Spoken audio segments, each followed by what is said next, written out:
It's rather early in the morning here. I set the alarm clock for 4 a.m. and got up, and I'm heading up to intercept the big boy again. If you remember from last week's show, Mike Niederhauser and I went off to Milford, Utah, and intercepted the big boy train there and chased it as far as Salt Lake.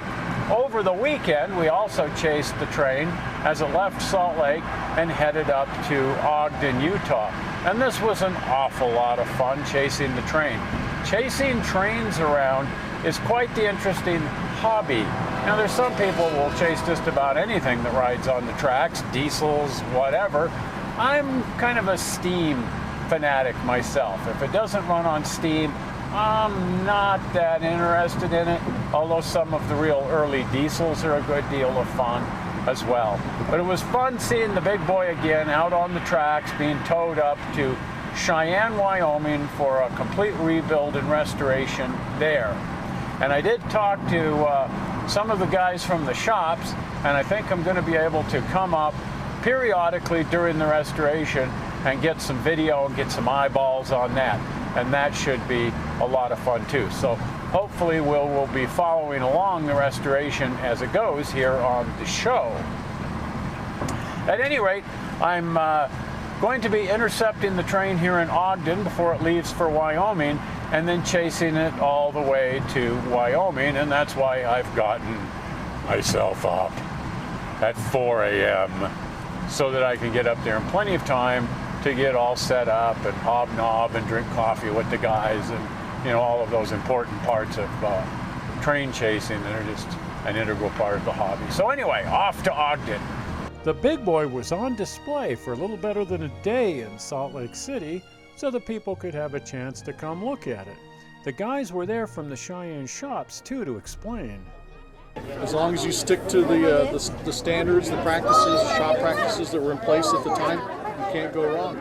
These things were built with a safety factor in them already that was tenfold. So the guys that like to take machines like this and put all kinds of electronic gizmos on it and rethink it, and you're wasting your money. Just leave it alone, it's perfect. The big boy was then towed up to Ogden, Utah, and it was put on display there too for a little better than a day, before being taken to Wyoming.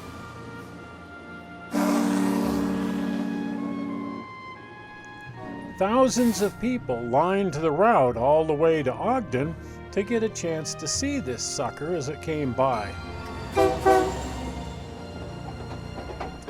It's always amazing to see how many people will turn out just to see an old steam engine getting moved around.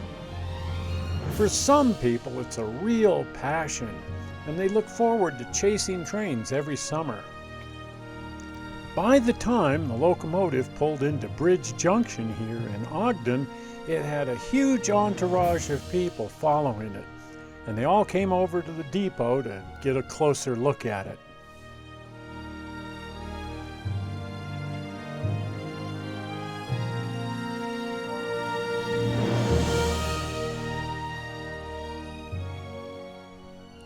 The locomotive was backed into the depot in Ogden. The depot in Ogden is actually a railroad museum, the Utah State Railroad Museum, and they have a bunch of interesting pieces of equipment on display there. The group that runs the museum here in Ogden is another branch of the Railway and Locomotive Historical Society, the same group that owned this engine in California, that being the Southern California chapter, this being the Golden Spike chapter. There are 10 individual chapters of the Railway and Locomotive Historical Society across the United States. And they are all dedicated to the restoration and preservation of old steam locomotives. They got started way back collecting 19th century engines while steam engines were still in common use. After the engine sat in Ogden for a little better than a day, it was ready to start the long trip to Wyoming. Here you can see some of the other equipment on display in Ogden. Check out this turbine, number 26. These were called the Big Blow because they sounded like a jet engine. They were meant to replace the big boys.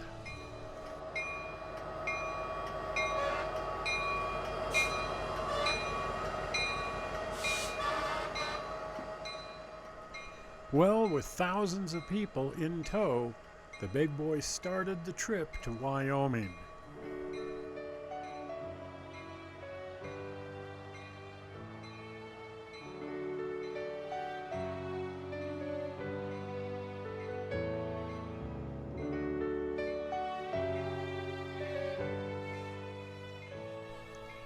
Given how long they'd been working with this engine, I'll bet the crew was looking forward to getting back to their original stomping grounds in Cheyenne. Their trip is almost over. But immediately ahead of them is one of the most spectacular parts of this entire journey, Weber Canyon. It's also where these engines really saw their service. They were designed to work this massive hill up the Wasatch Mountains. Thousands of people came to see the big boy back in its element. In the 1950s, a big boy working in this area was just a common sight. Today, it's one of the most unusual things you could ever hope to see. And it's not surprising that people have come from all over the place to see this. It's just something that you never would have expected to see. I think it's very interesting to note that back during World War II, the railroads were more busy than they'd ever been, and more busy than they ever were again. That is to say, until now. The railroads have now caught up to the amount of business that they used to do back during World War II. You can say what you will about the economy, but at least in terms of railroad traffic, it's never been busier. And the Union Pacific is back in the business of pulling trains that are miles long. They almost need the big boy again, not that they will ever use it that way. But I digress. So the rail fans and I all followed the engine out of town, started forming up into a really nice, tight-knit traffic jam as we headed for Weber Canyon. On this particular day, I was doing it alone. I tend to do it alone a lot. And so I set up a GoPro here, looking out the windshield to watch the train. Well, as we worked our way out of the Ogden yards, it was fun to think. Next stop, Weber Canyon.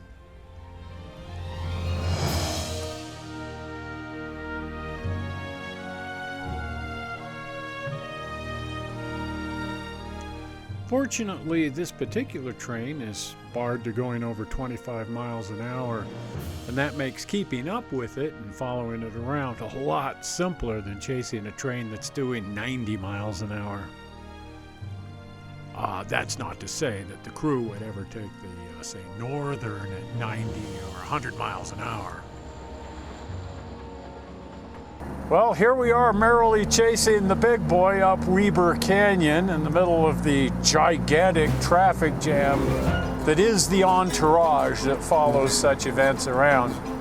This is not unexpected. There's always hundreds, if not thousands, of people chasing these things, rail fans of all sorts, and they have a tendency to drive like complete idiots when the trains are around, and getting caught in the big trailing traffic jam behind the train is just par for the course. It's part of the experience. So one just kind of gets into the sort of zen moment of being caught in traffic. This is actually not too bad. I've been in much worse. When this thing is together and under its own power, trust me, it's going to be much, much worse.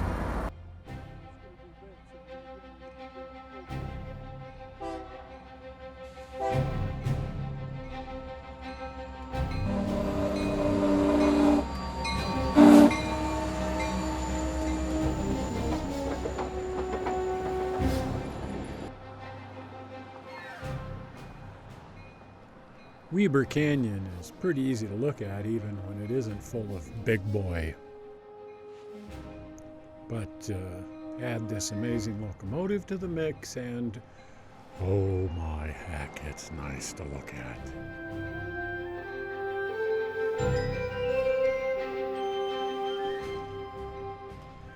These canyons were just a thorn in the side for the Union Pacific back in the day.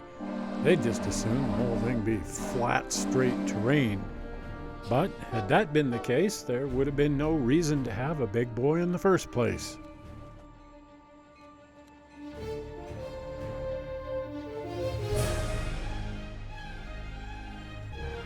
Above Weber Canyon, the tracks enter Echo Canyon. This is Castle Rock in Echo Canyon. It's just as steep and treacherous, but a whole different looking terrain. It's sort of interesting to note that the tracks cross over themselves lower in the canyon so that the uphill trains can take a more gentle grade than the downhill trains do. Echo Canyon is a real challenge for people chasing the train. There are no freeway off-ramps, and the old road is about, 3 or 4 feet wide. Just makes getting around really tough. The summit is a place called Wasatch, and one of the old water tanks is still standing here at Wasatch.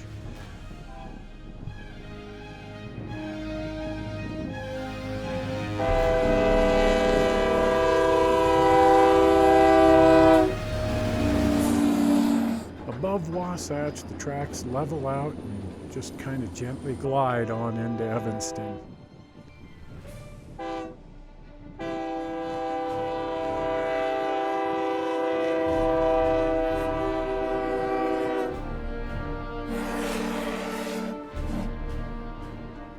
Evanston was a major terminal on the line here.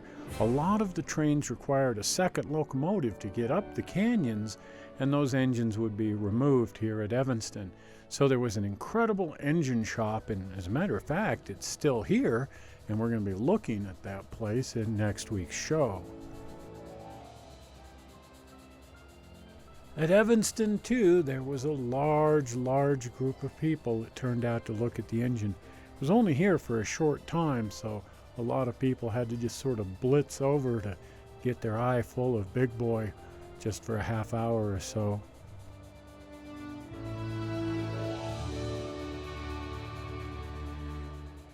Well, there you have it, Union Pacific Big Boy en route to Cheyenne, Wyoming for complete rebuild and restoration. How cool is that?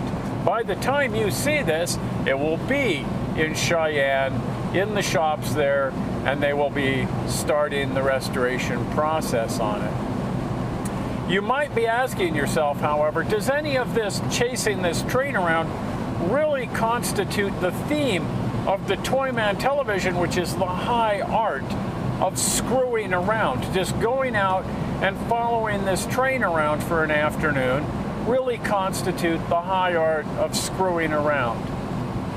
Well, it's screwing around, certainly. It isn't really massive screwing around, but consider this. The Union Pacific is going to spend massive amounts of money rebuilding this engine. They've already spent massive amounts of money restoring their other steam engines and operating their other steam engines. And why? Why, at the end of the day, does a corporation do something that cool? Because it's cool. No other reason, just because it's cool. Now that is the high art of screwing around. It's a corporation in this case screwing around, but it's still the high art of screwing around. Moreover, chasing trains, well, going out for the afternoon, yes, but what if you chase a train for thousands of miles over a period of weeks? Now, I don't know who would actually do that. I mean, I have, but I'm a little weird that way. But see, the thing is, railroaders, model railroaders, they all share one thing in common as a subset of the human race, and that's that they just have a tendency to take everything way too far. Building an entire railroad in, say, their living room, with an extension into the kitchen, or rebuilding their own steam locomotive, or even like my friend in California has done, building an entire narrow gauge railroad with steam locomotives on his ranch. So yes, This is the high art of screwing around, and it's a bunch of people who have really, truly perfected the high art of screwing around. Do visit the channel if you haven't been over there. There's a link right down here that says Toyman Television. And if you click on that, it'll take you over to the channel, and from there you can subscribe and like the videos and that sort of thing, and look at the other videos. You can also go to Facebook and like me there and follow me there, and then that way you'll be notified when I go out and screw around. Because next week we're going to be back at Evanston. I want to show you the roundhouse up there because it's really, really quite cool.